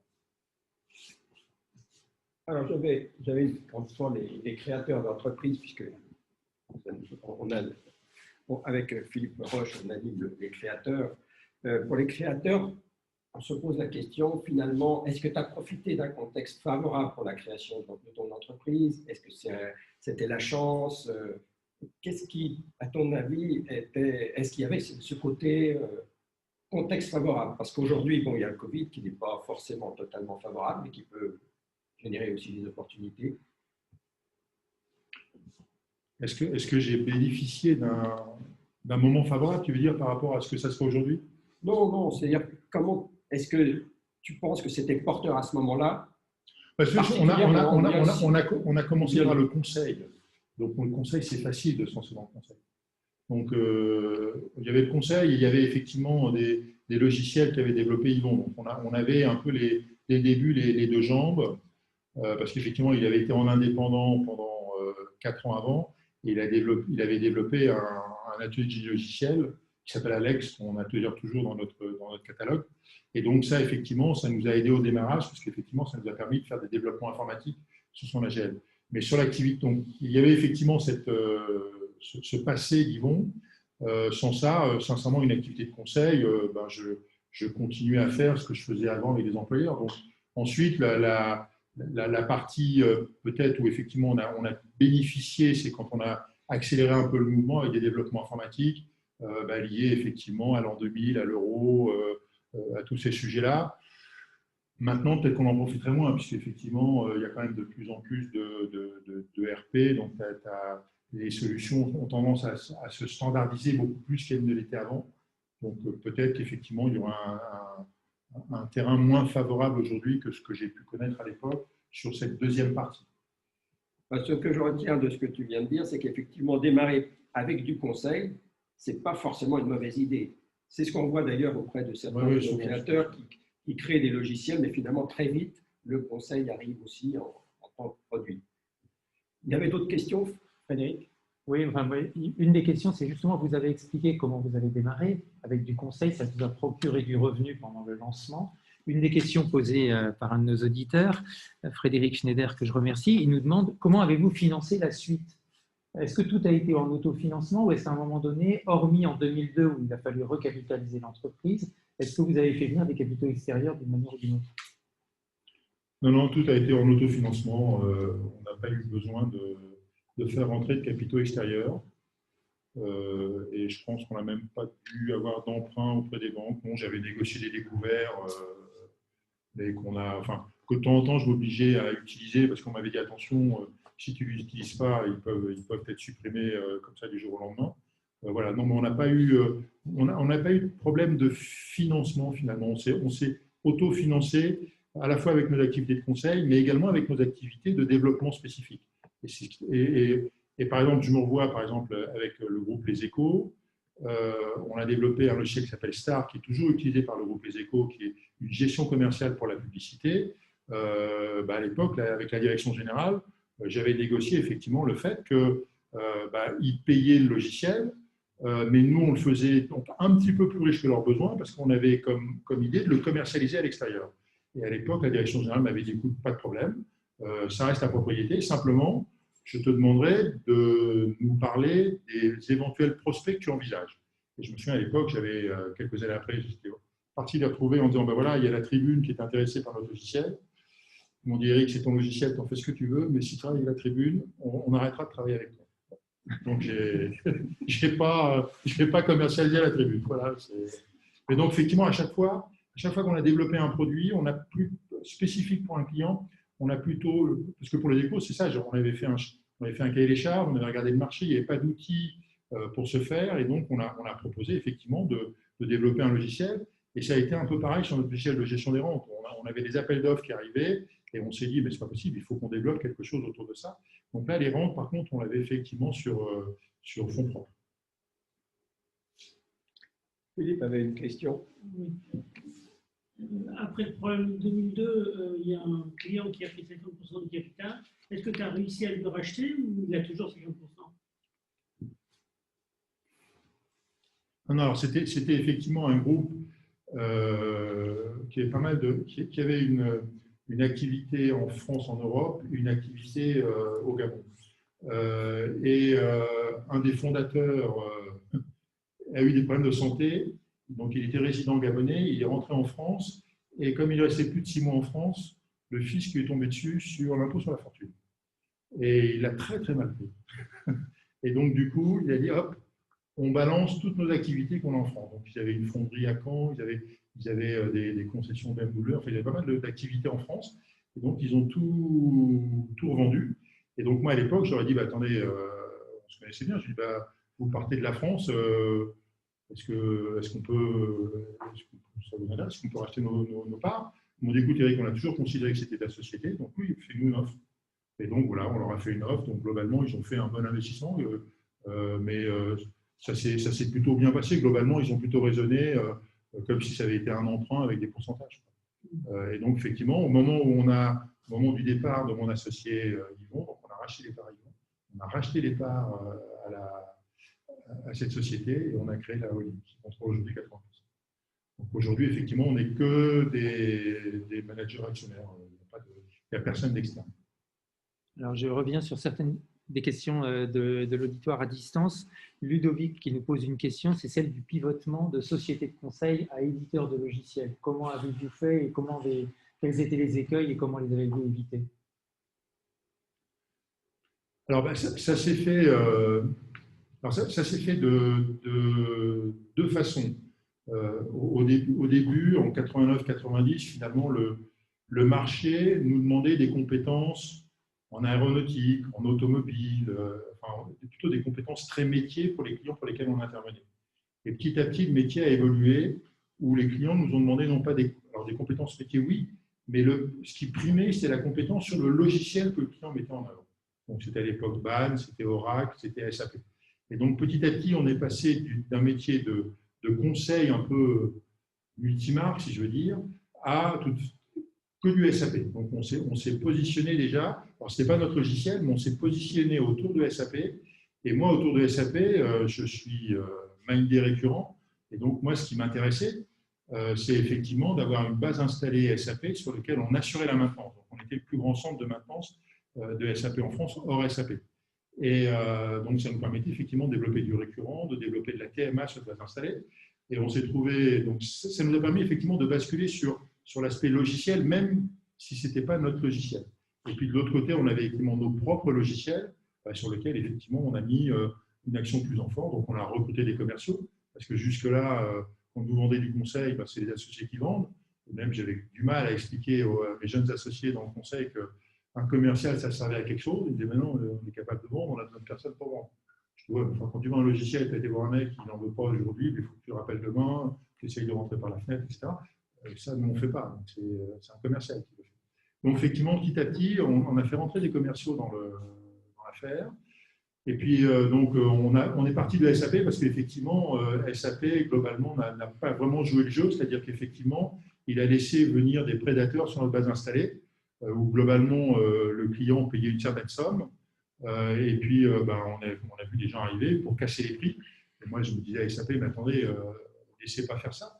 Et SAP m'a dit, écoute, c'est ton problème, c'est à toi de te débrouiller, je ne veux pas le savoir. Donc, du coup, je me suis dit, tous les clients vont petit à petit partir. Et donc, c'était une des raisons pour lesquelles, effectivement, on a décidé d'abandonner SAP. Mais donc, voilà, le logiciel, ça s'est passé un peu sur l'activité SAP, comme je viens de le dire, et également sur nos propres produits, où c'était finalement souvent quand on faisait des schémas directeurs ou des mises en œuvre, on disait tiens, on a un tel outil qu'on va mettre dans l'architecture de votre système. Et petit à petit, on a dit non, finalement, on va mettre l'accent sur ce produit pour le proposer à l'ensemble du marché. Mathieu avait une question. Alors, en même temps, on n'utilise pas les haut-parleurs, je crois pas. Donc, la question. Ça marche? La question que je me posais, c'était au niveau de la stratégie de croissance externe. Pourquoi avoir opté pour une stratégie de croissance externe et les opportunités et les défis que ça a pu représenter?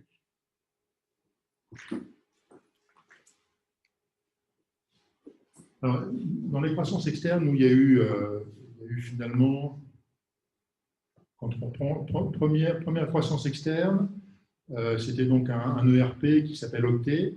Donc, c'était un logiciel qu'on avait mis en place, justement, le groupe client qui est venu nous aider. On avait mis en place ce logiciel dans toutes leurs sociétés au Gabon. Donc, il y avait à la fois du travaux publics, des concessionnaires automobiles, du froid, etc. Et donc, on l'avait mis en place, on avait fait un schéma directeur, on avait choisi ce logiciel, on l'avait mis en œuvre. Et puis, ça s'était bien passé.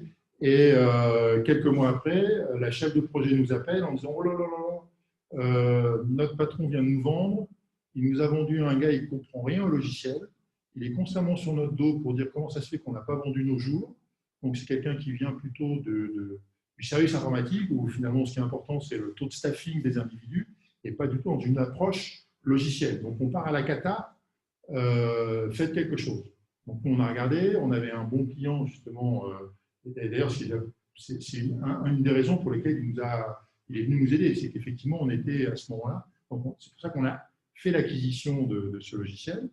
Et en plus, donc, ça a eu un double effet, puisqu'effectivement, comme on était l'éditeur du logiciel qui fonctionnait dans le groupe, le groupe s'est dit, on les connaît bien, ils sont sympas. Il y avait un des fils des fondateurs qui était venu bosser chez nous, qui était manager pendant un moment, donc il nous connaissait bien. Et en plus, on était éditeur du logiciel qu'ils utilisaient complètement. Donc voilà. Donc c'est une acquisition qu'on a faite. Finalement, c'était une opportunité qui s'est présentée à nous. Et finalement, elle a été plus que profitable parce que je pense que si on n'avait pas fait cette acquisition, je ne suis pas sûr que le groupe nous aurait soutenus 2 ou 3 ans après. C'est pour la petite histoire. Ensuite, l'acquisition qu'on a faite, c'était un fonds de commerce SAP où il y a un éditeur qui s'appelle IBS qui avait une petite activité SAP de, je sais plus, il y avait 7 ou 8 personnes là-dessus. Et je ne sais plus comment je les ai rencontrés, mais enfin voilà. Donc le nouveau patron voulait se recentrer sur l'édition de logiciels autour de leur logiciel. Et il avait un petit fonds de commerce avec 8 clients, 6 collaborateurs. Donc nous, ça complétait notre équipe. Comme on avait du mal à recruter à ce moment-là, parce qu'effectivement, les consultants autour de SAP étaient une marchandise rare. Donc, du coup, on a fait l'acquisition, mais c'était plutôt une acquisition d'une équipe que d'un nouveau business. Ensuite, l'investissement important. Alors, on a fait un autre investissement qui est un outil qui s'appelle Data Exchanger, qui est ce qu'on appelle un ETL. C'est un outil très technique qui permet effectivement de faciliter les liaisons entre applications. Et donc, moi, je m'étais dit, on a un interpréteur comptable. Donc, cet interpréteur comptable, il faut qu'on le connecte avec les différentes briques informatiques du client. Et donc, finalement, un ETL complète bien cette offre. En plus, on a fait une affaire extraordinaire, puisque, je ne devrais pas le dire, on l'a acheté 50 000 € et je l'ai revendu, alors que c'était rentable comme pas possible, et je l'ai revendu 2 millions d'euros il n'y a pas longtemps.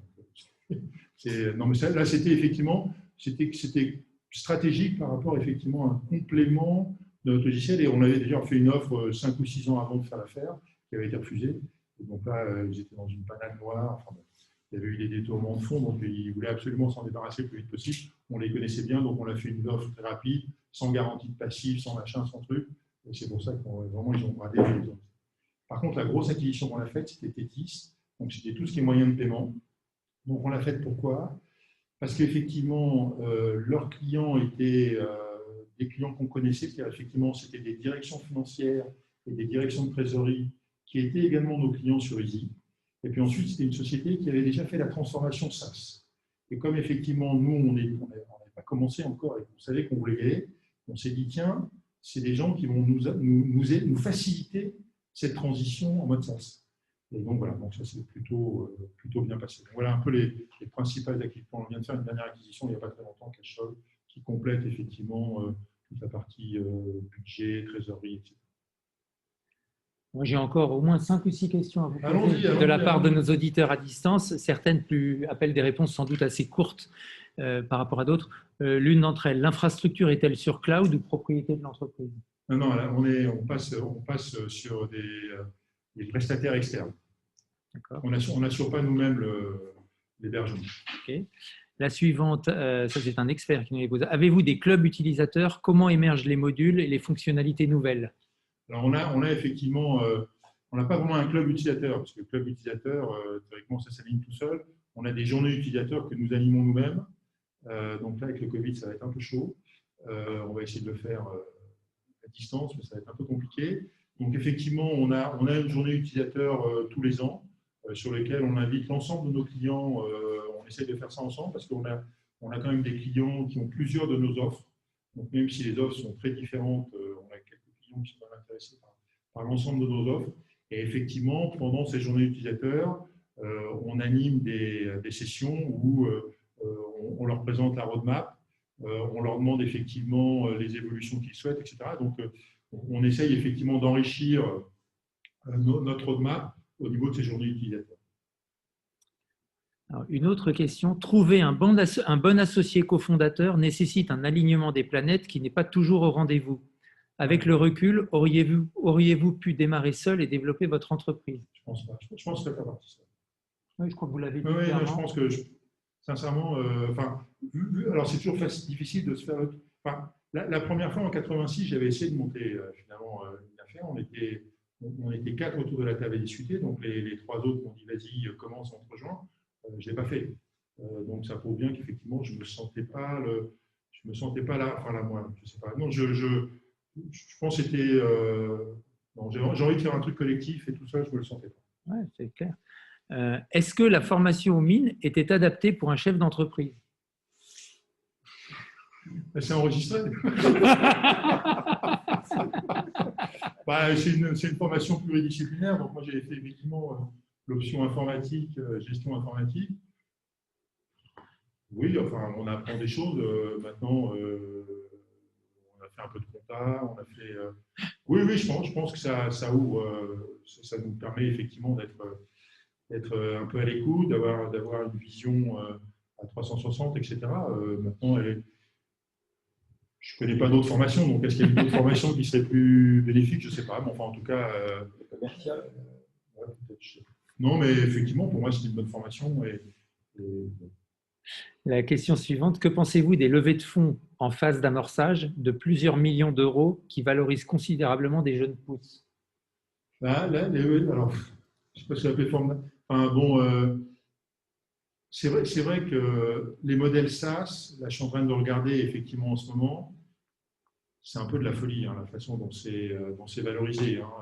Une entreprise comme la nôtre, on parle en multiples de chiffre d'affaires récurrents. Donc, nous, on est 80% de chiffre d'affaires récurrent, et les multiples, en fonction des trucs, ça va de 5 à 10. Quoi. Ça me semble de la folie. Moi, j'ai toujours dit à ce prix-là, je n'achète pas. Mais bon, visiblement, il y en a qui achètent. C'est vrai que le mode SaaS, alors nous, on est en début, mais c'est vrai que ça a une progression très importante. Alors, en phase d'amorçage, je suis de l'autre côté. Je fais partie également des business angels des grandes écoles. On lève quand même en phase d'amorçage guère au-delà de 300 ou 400 000 euros, hein, dans les 500 000, grand maximum. Mais c'est vrai qu'il y a des modèles, il y a des valorisations qui me semblent un petit peu de la folie, quoi. Ils ne regardent même pas la rentabilité quelque part. Donc moi, bon. Effectivement, l'EBITDA, c'est quand vous regardez les trucs. Alors, ce qui est important, effectivement, c'est le multiple. Et puis ensuite, vous perdez de l'argent, donc on enlève 5 points. Et puis, mais c'est vraiment à la marge. Une dernière question peut-être avant un commentaire. Intéressé par le mécanisme de reprise des parts de l'autre fondateur, montage de la holding animatrice, a-t-il été difficile de trouver le prêt et quelles garanties vous ont été demandées? Alors, comment ça s'est passé? Parce que comment ça datait? Non, le prêt n'a pas été compliqué parce qu'on avait un bon bilan, on avait un banquier qui nous connaissait bien, donc on n'a pas eu vraiment de soucis.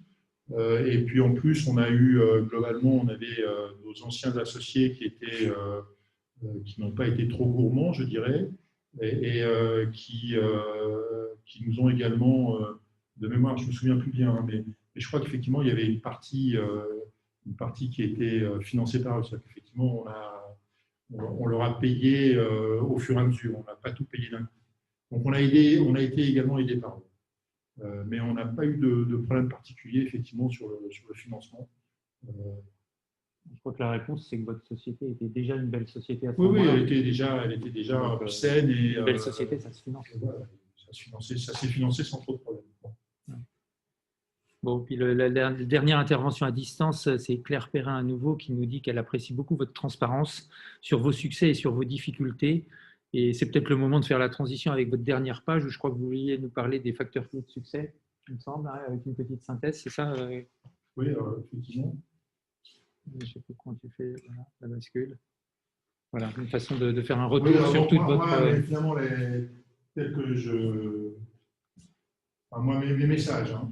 Savoir s'entourer, donc effectivement, je pense que c'est primordial et à tous les niveaux. Hein. C'est-à-dire qu'effectivement, d'abord au niveau de l'associé avec qui vous montez ça, et puis même ensuite au niveau, nous on a toujours dit, on préfère avoir, parce qu'au début, on a embauché des gens quand même d'un profil assez fort, et on a toujours été très vigilant pour embaucher quand c'est des débutants, c'est plus compliqué parce qu'on ne les connaît pas forcément, enfin, ils n'ont pas fait leur expérience. Mais quand c'est des gens expérimentés, on était toujours très vigilants à que ce soit quelqu'un avec qui on soit sûr de s'entendre.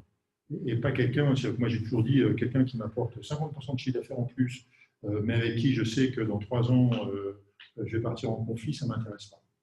Donc on était assez vigilants quand même sur effectivement cet aspect-là. La gouvernance, je pense que c'est important, effectivement, la transparence, un peu à tous les niveaux. C'est-à-dire qu'effectivement, gouvernance et transparence, pour moi, c'est clair. Donc nous, on est toujours très transparent avec nos banquiers et ça nous a toujours énormément servi quand on a eu quelques moments quelques trous d'air. Alors pour la petite histoire, on est même en termes de transparence, à un moment donné, on s'est aperçu qu'on était trop transparent vis-à-vis de nos collaborateurs. C'est-à-dire qu'effectivement, on avait tendance à leur dire tous les prospects sur lesquels on travaillait, toutes les missions sur lesquelles on avait des probabilités de gagner, et puis on ne s'en rendait pas compte, et donc on ne les gagnait pas toutes, bien évidemment. Et quand tout à coup, on en loupait une, bah, nous, on était passé à autre chose. Par contre, les collaborateurs étaient restés sur le fait qu'on avait loupé une opportunité, et ils avaient du mal à s'en sortir. Donc on s'est dit, attention, il ne faut pas non plus être trop transparent vis-à-vis de l'ensemble des collaborateurs. Il faut savoir effectivement manipuler le message avec prudence. La trésorerie, bah ça, je peux vous dire que quand on a failli pas voir le bouillon, je me suis aperçu qu'effectivement, le bilan, le compte d'exploitation, c'était bien, mais quand il n'y a plus de trésor, tout s'arrête. Donc le reporting opérationnel et financier, j'en ai parlé, effectivement, c'est important de pouvoir se projeter, c'est important de pouvoir voir ce qui se passe. Hein, pour vous dire, nous, on sort un reporting mensuel et je le sors entre le 5 et le 10 du mois. Et il est issu de la compta. Donc c'est assez précis. Et je dirais nos atterrissages en fin d'année sont souvent très proches de la réalité. S'inscrire dans la durée, effectivement, je pense qu'il ne faut pas vouloir faire un coup. Quoi. Moi, je me suis toujours inscrit dans la durée, en tout cas. Ça va prendre des risques, et il faut quand même les mesurer. Effectivement, il ne faut pas non plus. C'est vrai que moi, j'ai un tempérament de prendre facilement de risques, et il faut avoir des associés qui, de temps en temps, vous disent attends, c'est quand même, fais gaffe, ça peut nous coûter cher. Ne pas s'enfermer dans les certitudes, ça c'est également pour moi quelque chose d'important. Se remettre en cause, ne pas être plein de certitudes. Et je peux vous dire qu'effectivement, là, on est 3 associés, donc 2 gars et une femme. Et c'est très enrichissant parce qu'on n'a pas la même vision. Et aujourd'hui, nos décisions, ce n'est pas 2 contre 1, c'est 3 contre 0. C'est-à-dire qu'effectivement, si quelqu'un n'est pas d'accord, on ne le fait pas. On discute, on va essayer de convaincre, etc. Mais on prend les décisions vraiment collégialement. Il faut rester optimiste. Hein. Si effectivement vous n'êtes pas un minimum optimiste, surtout commencez par entreprendre. Hein. Même quand il est presque vide, il faut le voir presque plein. Alors là, c'est indispensable. Connaissance malade du fonctionnement de l'entreprise. Donc effectivement, par rapport à la question de Didier, j'ai mis un point d'interrogation. Moi, je pense qu'effectivement, ça m'a servi. Et c'est pour ça que je ne me suis pas lancé dans la création d'entreprise à la sortie de l'école. Et puis, je pense qu'il faut également savoir s'adapter aux besoins de l'entreprise. C'est-à-dire qu'effectivement, dans la période très difficile, je peux vous dire qu'on s'est mis pendant quasiment 1 an au SMIC,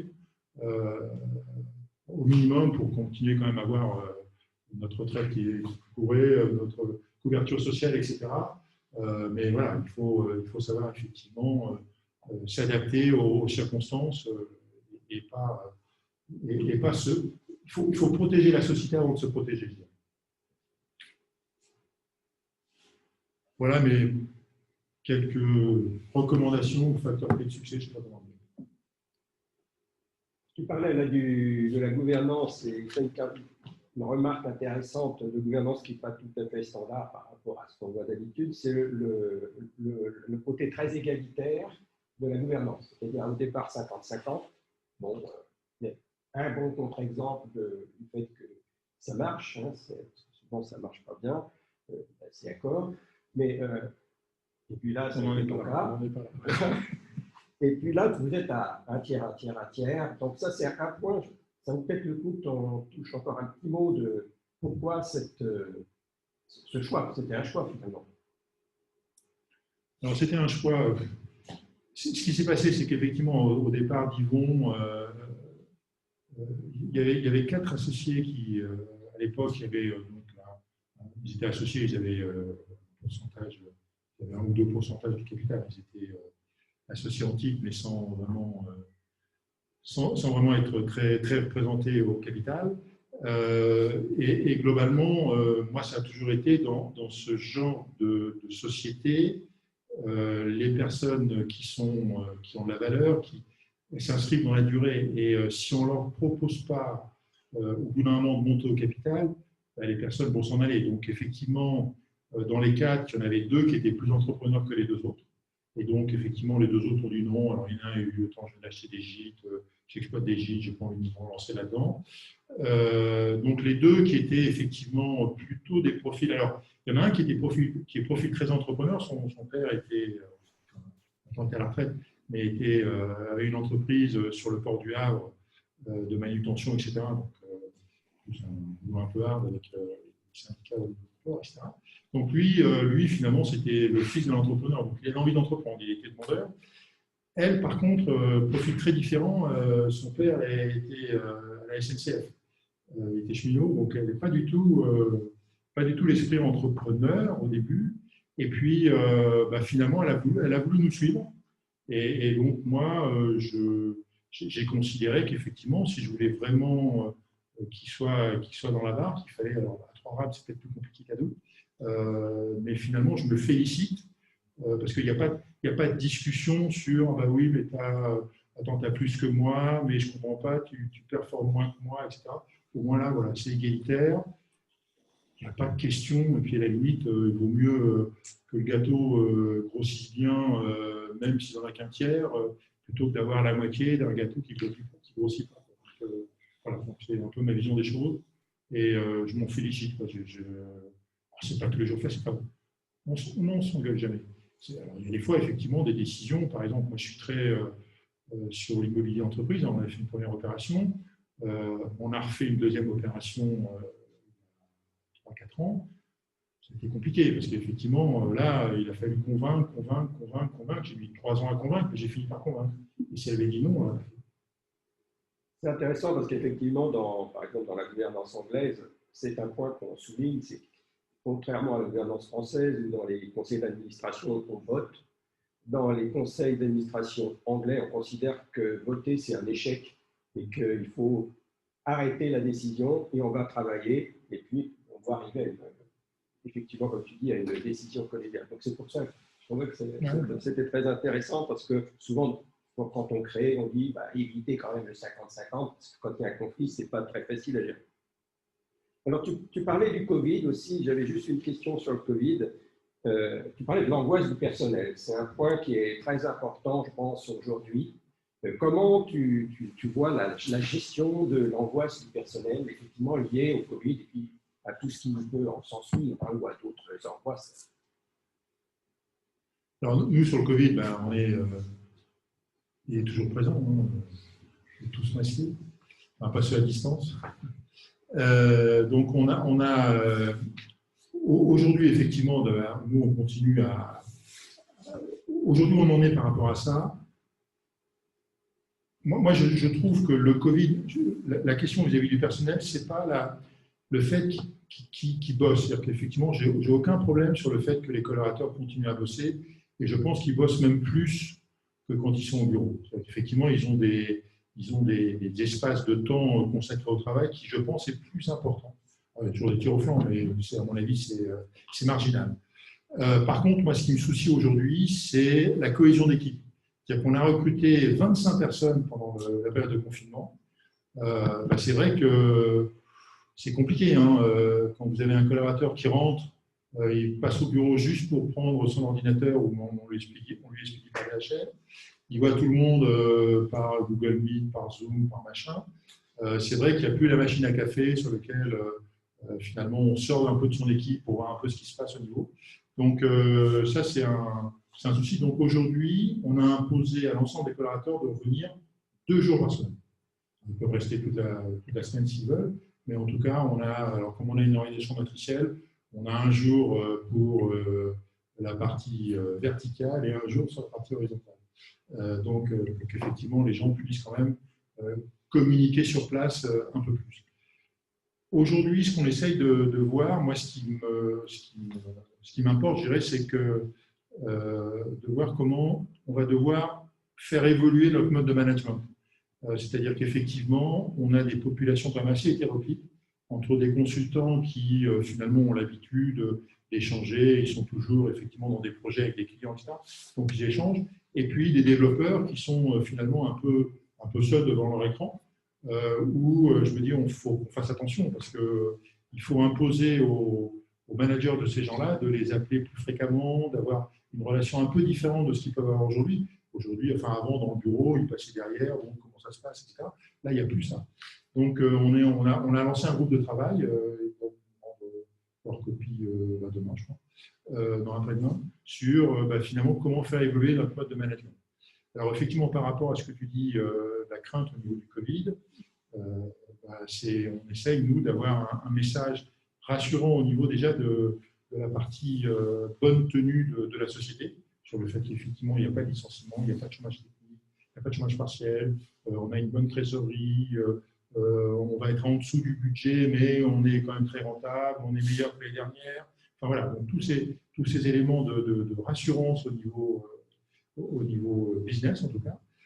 Sur le reste, c'est compliqué, parce qu'au début, j'avais tendance à essayer d'avoir un message en disant, bon, attendez, bon, faut faire attention, mais ne soyez quand même pas non plus tous trop stressés, etc. Et je me suis aperçu que c'était un message qui était parfois mal interprété en disant, mais finalement, il n'a pas compris l'importance du phénomène. Donc, je suis très, très mitigé sur le truc. On a pendant le Covid, effectivement, permis à certains qui avaient des enfants, finalement, de pointer sur des codes d'activité garde d'enfants, parce qu'ils ne peuvent pas aussi garder leurs enfants. Voilà. Rassurer, ce n'est pas simple. Il y a une petite question, Frédéric? Je n'ai plus de questions de la salle. Eh bien, en tout cas, merci Eric pour cet échange très intéressant qui va de la création à de multiples pivotages qu'on a aujourd'hui pour arriver à une société qui est magnifique et avec, je crois, des collaborateurs qui vont être assez heureux de travailler chez toi. Donc, bravo en tout cas. Merci pour ton... De rien, mais c'était un plaisir de...